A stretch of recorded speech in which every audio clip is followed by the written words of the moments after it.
What is up, Nerd Nation? This is your friendly neighborhood tyrant. I'm here with First Negero, What's up, guys? my good friend, and we are picking up our discussion on Dead Space. just horror, just survival horror. We left off with Resident Evil. We tried not to get into Dead Space too much because we knew we wanted to do a Dead Space discussion. And just a disclaimer, we have been drinking, so we might slur and mild amounts of alcohol in our system We might- during this discussion. misplace some syllables here and there. So let's just have some fun. And with that, let's both take a big swig. Let's both take a huge gulp. Alright. Where do you want to start? I'm just gonna let you take a... Because like Yeah. Resident Evil, you also showed me Dead Space. Guys, Dead Space is incredible when it comes to survival horror. I highly recommend you at least play the first one at least once. This introduces an entirely new type of survival horror that picks up where Resident Evil 4 left off. I would just say there's a really good fusion of Resident Evil 4, but then like it does a good job fusing traditional RE with like action. At least the first one was. 2 got a little bit more action, and then 3 was just crazy action all over the place. But didn't stray away from the survival horror route that was planted by the first one. it's good. It's a nice formula they built up there. But yeah, so it's like I know me and Chris both feel like after 4, Capcom just got way too comfortable with where they were with Resident Evil. They got lazy. They felt after the over-the-shoulder cam, all of the weapons, just the combat itself, they took all that and then they took all of the survival horror out of it and just added more action. And that's where Resident Evil 5 dropped off the Resident Evil bloodline. It just completely dropped the ball, and Dead Space was 2008, I want to say. Yeah, it was 2008. 2007, 2008, around there. And then I know for a fact Resident Evil had to be 09. It was like spring 09. Resident Evil 5? 5, yeah. Yes. And so it was like perfect time for Dead Space to pick up exactly where, almost as if they knew that Resident Evil was going to drop the ball. It could not have come soon enough. Like, it was perfect timing. Exactly. So just Well done, EA and Visceral Games. with like On your timing.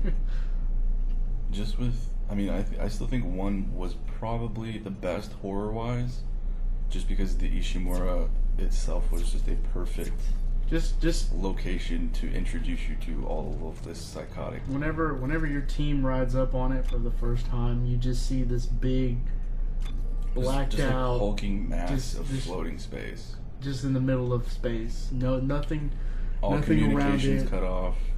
You know that going into it, you're just. It's bad. It's just one of bad those idea. things, you know. It's if you were watching a horror movie, you would tell the dumb blonde bitch not to open the door.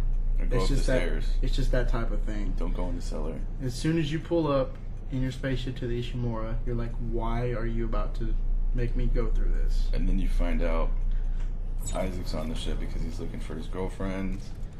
This game is super old, so spoiler alert. His girlfriend's dead. Girlfriend's dead. The chapters, like Incredible, that's dude. That amazing. blew The my mind. The first letter of each chapter it says Nicole is dead, is what it spells out. And it doesn't stop there, because Dead Space 2 didn't have chapter names. It was just like chapter 1, 2, 3, 4. Dead Space 3 had chapter names, and Dead Space 3 also spells out something. But I'm not gonna tell you what it is, because it's still relatively new. Most recent one. I've yet to fully enjoy the single player experience by myself.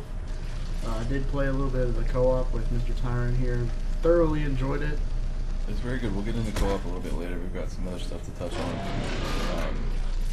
The DLC for 2 was okay. I played through about half of it, and then I couldn't finish it just because it really wasn't fun. Like, they just forced you into some scenarios that didn't fit well with the game mechanics, and it didn't feel right to me. But the DLC with 3 was really good. It bridged the gap between Dead Space 3 and the inevitable Dead Space 4 that will be coming out. I mean, it's not really a spoiler alert, but basically everything you do in 3 is just for nothing. Because you're trying to prevent this huge disaster, and it basically just... Well, now I no longer need to finish Dead Space 3. I'll just wait till Dead Space 4. Yeah, pretty much. I guess that was spoiler alert too. But anyway, going back to where Dead Space picked up. I'm updating our locators now. It's just tell me it'll get us to the nearest shipping lane. perfect. Like, it's so subtle. Like, right, we're watching right now. We can get it to work, can't we? It maintains this. It's maintained this throughout 2 and 3. Is that there's no heads-up display. Yeah, sure. Everything that you see, everything, all the information you need to know Is on the back is of your rig. Is on Isaac's back, or the weapon counter comes off the weapon like it would in real life. Like, and it's not like a heads-up display that's in your face and it's taking you out of the game or anything. It's making you feel like it is a game. There's no map. There's no type of icon showing you where to go, how far. Yeah, that's another thing, is that there's no waypoints in your face or anything. Like, you can bring up a trail to follow for the objective, but there's no, you know what I mean? There's no, it's not like, it doesn't clash or anything. It all like flows really well together. Yeah, and then the thing about that, you know, the game isn't always telling you where to go. It's not telling you what to do. Your character doesn't even know where to go and what to do. He is as clueless as you are. Yeah, that's very true. That's another thing they've always done really well. So you know everything that they know. It makes it seem that as new as the experience is to you is as new as it is to Isaac. Which, yeah, it's true. And then, you know, you're thrown into the Ishimura. You have no idea what's going on. Neither does anybody else who's in there. I mean, you find out that one of the characters knew what was happening the whole time and betrayed you, but at that entire time, Isaac had no idea what was going on. Yeah, matter of fact, you took out his girlfriend over the last thing right there. One of the new things that Dead Space did to set its place in survival horror was the game mechanic that required dismemberment. In not every, but in 99% of survival horror games, zombie games, the enemy can be dispatched with just a headshot. Stop somebody down. How many movies, how many games, no matter what type of zombie, how fast they are, how smart they are, a headshot always does the trick. In Dead Space, if you shoot off the head, the body's gonna come after you. Oh, for sure. That it's happens. Amazing. That happens multiple times. The first time that happened to me, I shot the head and it kept coming at me. It was like freaking awesome. That's the get out of jail free card, is taking the head off. And you guys keep in mind, these aren't your normal zombies. These are necromorphs, as they call them in Dead Space. They have all the normal limbs, arms, legs, a head, but they do have a few other attachments, bladed, like literally shoulder blades. Well, I think it was anatomically, like, if you look at what would be their human arms, they're just like little dangly things. So I think what happened is, like, they broke off and started to protrude from out of the shoulders, because you'll see like little T-Rex people arms on a necromorph if you look at it. But it's crazy, man. Like, you shooting off the head won't do the trick. Even if you try to shoot off the legs, that thing crawls as fast as it runs. Yeah. Yep. That's true. It is crazy, and guys. It's not like zombies. It's not like they're gonna slowly lurk at you. Like in Resident Evil, that stuff was creepy, and it was nice. Resident Evil originally was amazing, but this, like, they're not fucking around with this. Necromorphs don't play games. They want you dead. You know, it's not like they're hungry. They live to end you. There's really not a slow enemy in this game. They're all quick. it's all fast-paced combat. You know, they basically, if you're standing in the middle of a room and you're about to get into a huge battle, you're gonna get attacked from all angles. That's another thing, is that it's fast combat, it's reaction, but you can't just like pour out your ammo. Like when you and I played just now, I was on New Game Plus. I had already gone through, so I had ammo for days. I was just hosing people down. When you start out, especially on the higher difficulties, you gotta really be careful, like, with what you're doing, and that's Dead Space introduced a lot of new mechanics for horror gameplay. Strategy-wise and everything, you have to plan out your combat. You can't just walk into a room guns blazing. You know, if you do that, you use up all your ammo.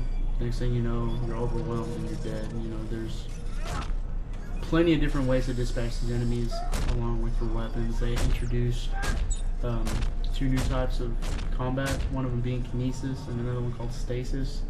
Stasis slows down enemies as well as objects for a limited amount of time. The kinesis is basically, you know, that's exactly what it is. You can pick stuff up with your, you know, with force, essentially. Throw it, move them around the room. Telekinesis. Basically. Certain objects you can lift up. This was a huge deal when trying to get through hardcore mode. Because ammo was so unbelievably scarce that you would have to find items that you could impale This is how obscure it is. You have to use one shot. I tried to go through hardcore. I made a good amount before I gave up. I haven't tried yet, but I might be trying to do it pretty soon to see if I can get You have to, if there's nothing around to impale them with, you can't just spin the ammo on you actually shoot off an arm, pick his arm back up, and shoot it back off at him. And you just have to keep doing that to save ammo, because you cannot just be spinning a full clip on one guy. It's amazing.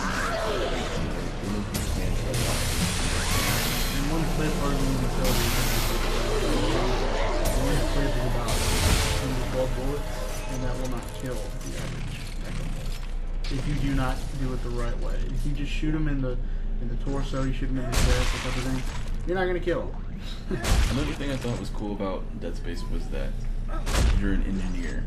So you know about parts and ships and stuff like that, and you're not a soldier. Like, you're just some guy with some brains. You're Bob the Builder who got thrown into an infested spaceship. Right, basically. So all your weapons originally are just tools. Like the plasma cutter is used to cut rock. Like on a, you pick that up from the mining ship.